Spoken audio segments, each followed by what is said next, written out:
Welcome to this explainer. Look, if you or a loved one has just wrapped up penile implant surgery, go ahead and take a deep, slow breath. The hard part, the surgery itself, is completely done. You made it. Now the healing process begins. I know the post-operative period can feel, well, a little overwhelming sometimes, but we're going to walk through exactly what you need to do to recover safely, comfortably, and confidently. So here's our game plan for today. We're breaking your recovery down into 5 chronological steps: immediate post-op care, wound management rules, caring for your drain, removing your drain, and finally, the weeks ahead. Consider this your mental roadmap. We're going to cover the whole shebang so there are absolutely 0 surprises on your path to recovery. All right, let's jump straight into Section 1, immediate post-op care for those crucial first 48 hours. If there is literally one single, absolute rule you take away from this entire explainer for those first few days, let it be this: your body needs time to heal. Rest is incredibly important right now, so you have got to limit your activity. I mean it. Avoid strenuous activity completely until your physician explicitly clears you. Give your body the quiet downtime it desperately needs to start patching things up. Beyond just kicking back and resting, here are your rapid-fire rules for those first 48 hours. First up, ice is your best friend. Apply an ice pack, make sure it's wrapped in a cloth, of course, for 20 minutes on and then 20 minutes off. This works absolute wonders for swelling and discomfort. Next, you'll need to wear snug, supportive underwear like briefs or a jockstrap and keep your penis resting upward against your belly. That gentle compression helps keep things straight and really reduces the swelling. Now, a massive safety rule: do not drive for at least 24 hours. And definitely never drive if you're taking any narcotic opioid pain meds. Seriously, don't do it. As for food, take it slow, start with liquids or light snacks.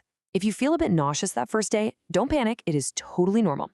And finally, stay ahead of the pain. Take your prescribed first-line meds like acetaminophen and meloxicam exactly as directed. Moving right along to Section 2, wound management rules, or basically keeping things plain. Let's look at the timeline for your hygiene and physical healing. For the very first 48 hours, keep the whole area completely dry. No showering, no bathing, period. But after those 48 hours, once your drain is actually out, you can and really should shower daily. When you do, just gently wash the incision with regular, fragrance-free, antibacterial soap and water and carefully pat it dry. Do not rub it. As for what you might see down there, a little spotting or oozing early on is totally normal. Over the next week or 2, you're probably going to see some bruising, and it might even spread down to the scrotum and penis. Don't let that freak you out. It's temporary and will resolve. And by weeks 2 to 3, the vast majority of that swelling is going to disappear for most patients. Now, a super critical reminder about your incisions. The skin glue they used, it's going to naturally flake off on its own within about 1 to 2 weeks. Do not, under any circumstances, pick at it or scrub it. Your surgeon meticulously closed those incisions with dissolvable sutures and topped it off with this protective skin glue. And you might even spot some on the head of the penis. It's doing a really important job sealing everything up. So please, just let it flake off on its own schedule to avoid messing with your healing process. Okay, Section 3, caring for your drain, step by step. When you head home, you'll have a surgical drain attached to a little collection bulb. I know it might look a bit intimidating, but this soft, flexible tube has a massively important job. It collects the natural fluid that builds up around the surgery site. Having this little guy in place drastically reduces your risk of infection and keeps fluid from pooling in your tissues. It's basically an essential tool for a safe recovery. You're gonna need to empty this bulb whenever it gets to be about half full. So the key here is following these 6 straightforward steps. 1. Wash your hands thoroughly. I'm talking a full 20 seconds with soap and water. 2. Pop open that stopper plug at the top of the bulb. 3. Simply pour the fluid straight into the toilet. Easy enough. 4. And pay attention, this is a vital step. Firmly squeeze the bulb completely flat so it looks almost like a squished donut, and push the stopper back in to reseal it. That squeezing action is what creates the suction.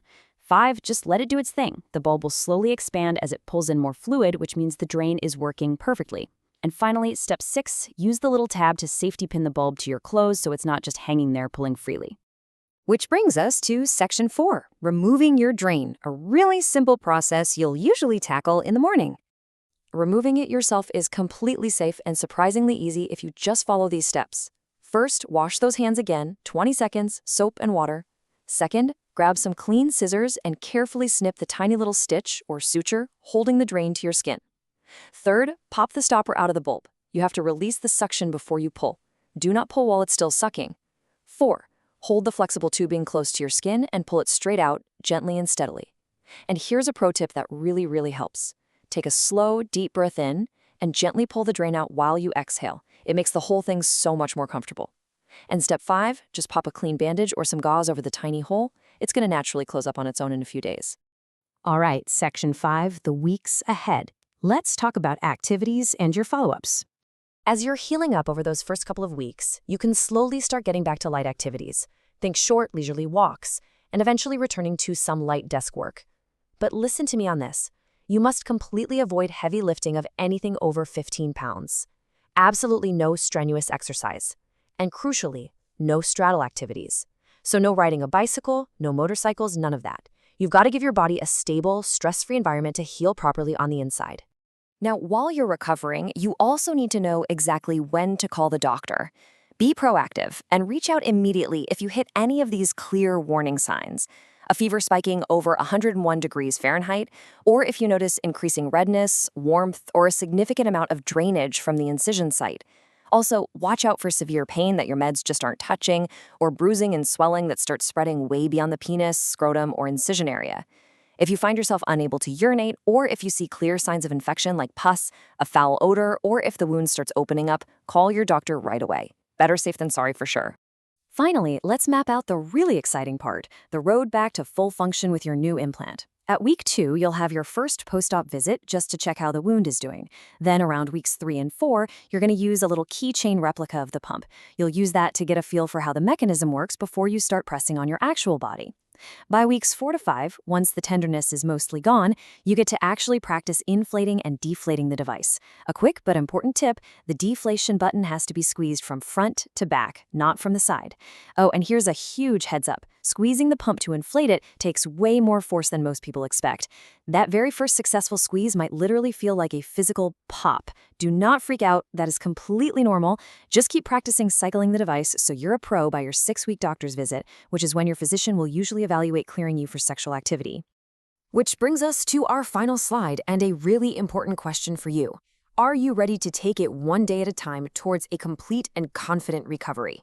Look, healing is a sequential, step-by-step process, but by sticking to these structured, doctor-approved rules, you are setting yourself up for an absolutely excellent outcome.